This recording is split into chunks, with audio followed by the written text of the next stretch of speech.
pulling into Bald Knob, Arkansas. Little Rock Express. End of another fun day. Dome car. Exactly, haven't ridden up here yet. Probably do that on the last run to North Little Rock. But it's been fun. Okay, gotta get some people off the train here.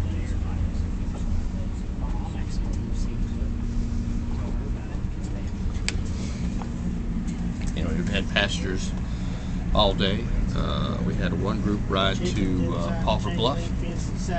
Stayed there 2 hours, and then we picked up another group, and they're riding to Bald Knob.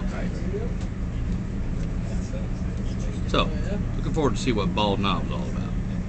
See y'all later.